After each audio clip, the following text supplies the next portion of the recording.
Hey guys, I am back at it. So this is the third video just showcasing the process. One of the things that I didn't mention within the last video is like in between these threaded decisions, I am also redrawing a lot of the times. At least when I start my projects, I usually draw with a permanent marker because it stays on this plastic canvas. If you try to draw with it with an expo marker, it's gonna fade.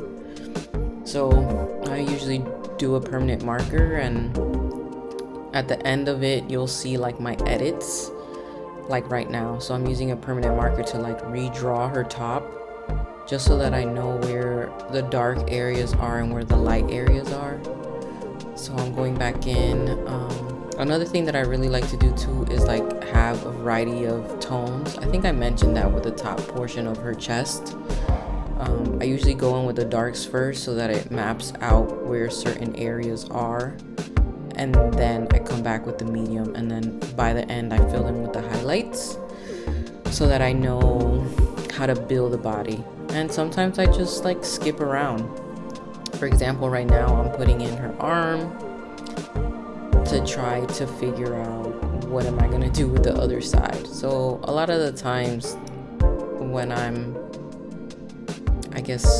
embroidering this stuff, I am really experimenting and like really trying to figure out where certain areas are, because it's drawing, but drawing with thread, and it's not like I can just freehand draw because there's different holes and it's a grid, so you can only get a specific kind of curve. And again, using the like really sharp needles to put in those thick areas are important. Another thing that I like to do too is not to have too much thread on the needle, because then it's going to take you forever to go back and forth, which is why you keep seeing me like reload my needle. And it looks like it's happening really quickly, but these are like hours into the space. That little piece of blue tape I put there because when I drew my cousin Yarisa's head, I drew it too tall. So that blue tape is an indicator of where her head should start because of all of the marker lines at the top.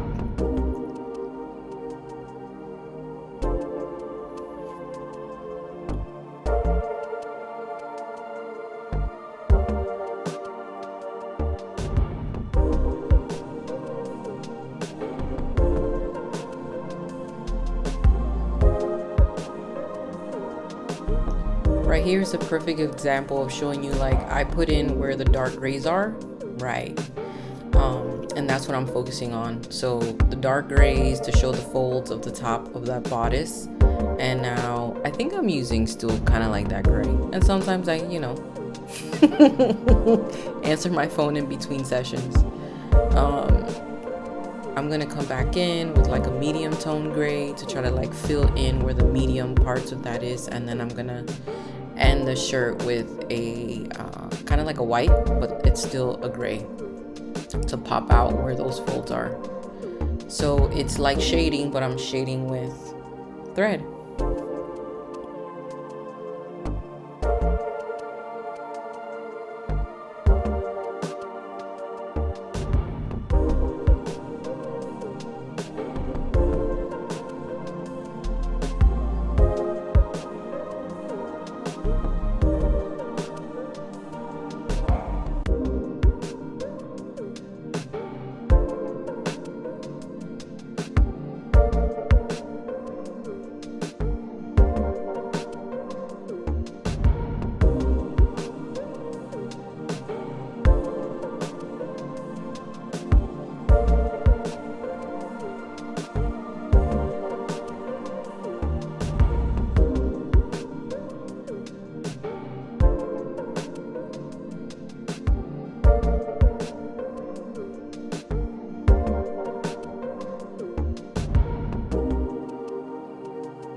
So this is a perfect example of how contouring really helps to build that feel of the skin. So right now I'm going diagonally so that it can feel round, like her arm is round, because that's exactly what we are. We have like these rounded tubes that create our arms and our legs and literally our body.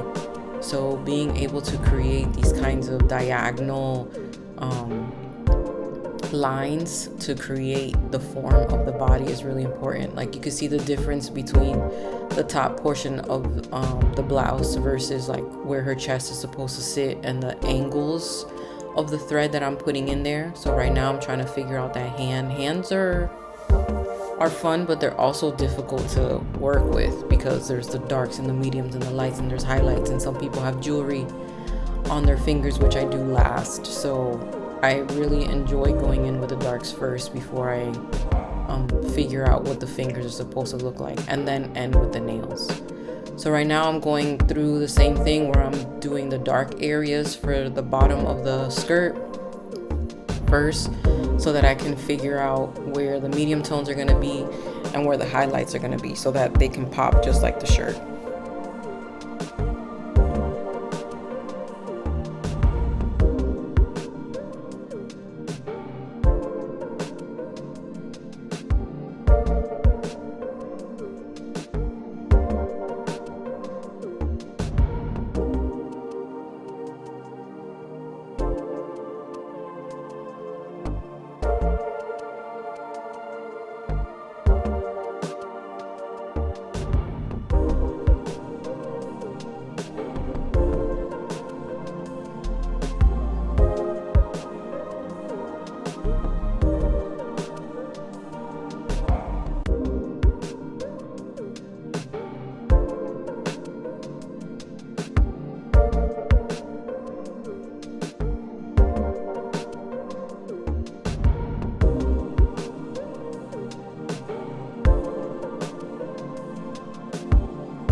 Thank you for watching. If you like what you saw, please hit the like button and also hit the subscribe button.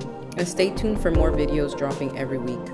Also, check the links out below to follow me on all my social media platforms, which is KG Lopez. Okay guys, until next time, I hope you enjoyed my chit-chatting and also looking at my process.